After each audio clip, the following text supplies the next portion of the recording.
I was thinking this morning on my way here about the event 40 years ago, about John Lennon, who was a big influence on me when I was a kid. And I was thinking about my favorite line from a John Lennon song, which is, "War is over if you want it." And it's a very simple line, but if you think about it, it's also pretty powerful. War is over if you want it. All we have to do is want it.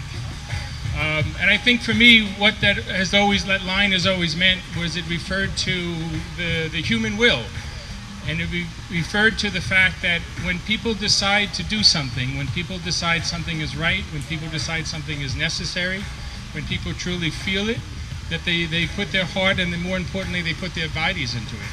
And they make it happen. And so it can be something as simple as people just deciding, we don't want this anymore, we want something different, and things happen. And in a way, to me, that's what the World March is about. It's about people really deciding they don't want violence anymore. They do want peace. They want a world that's based on nonviolence, and that it's necessary, therefore, to do something, to put their bodies, to show it somehow.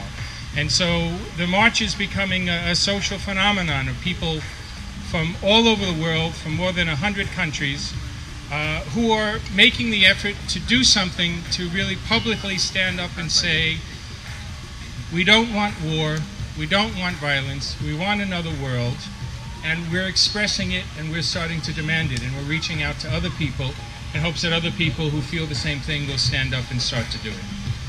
So the march itself is sort of happening on two levels. There's going to be an international team of people, about 50 people, who will be traveling across 6 different continents between October 2nd of this year and January 2nd of 2010. They will be starting, you can see, well, the map is sort of a little conceptual. They'll be starting in New Zealand on October 2nd.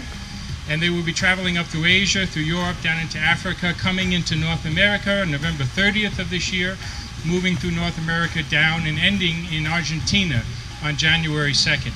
And as they go, they will be talking to the press and talking to heads of states and talking to people in all the cities that they're visiting. And more importantly, they're going to be connecting with the people who are going to be organizing in those cities, in those countries. And people are organizing converging marches to connect to them. But people are also going to be organizing events, actions that show their support. And the actions and the events can be as simple as bringing together a group of friends and talking about this subject. Bringing together a group of friends and saying, I don't want war, I don't want nuclear weapons, I want a world free of violence, and what can we do about it? So it could be people organizing neighborhood potlucks. It could be people organizing events like this. It could be a concert. It could be a walk. It could be a vigil. It could be a forum. It could be an art project, a mural. It could be something in your school, something where you work, something in your apartment building, something on your block. It doesn't have to be very big. But here in New York City, to show our support for these ideas of the World March, we are going to be organizing 93 days of activities. So between October 2nd and January 2nd, we want to have every day something happening in this city where people are showing their support and making a very public stand in favor of peace and nonviolence.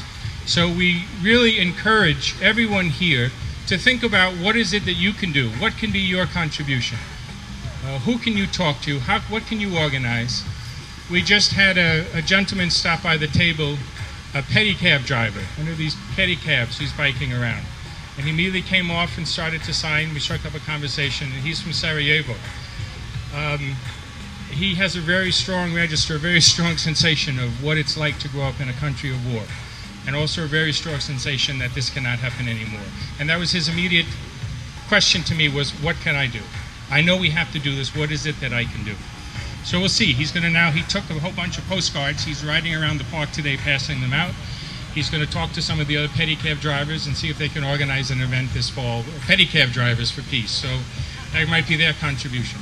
That's the idea. We want people to do whatever they feel is something that fits for them, that's exciting for them, that has meaning for you. So really, we invite you all to do it.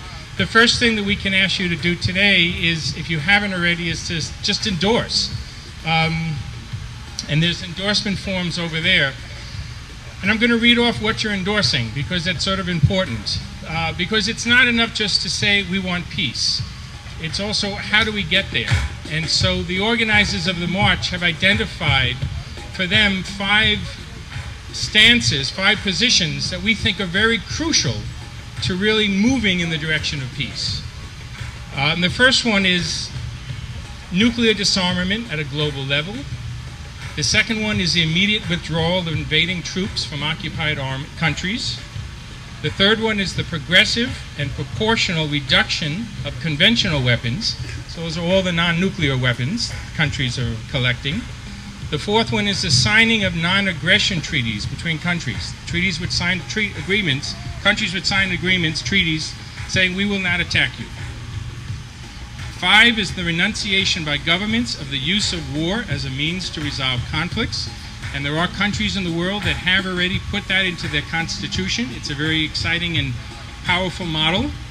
And the 5th one is a rejection of all forms of violence, because violence is not just physical violence. Violence is not just war. There's also economic violence, and there's racial violence and sexual violence. Whenever we feel discrimination, it's a form of violence. So for us, it's also seeing the connection between all the different forms of violence.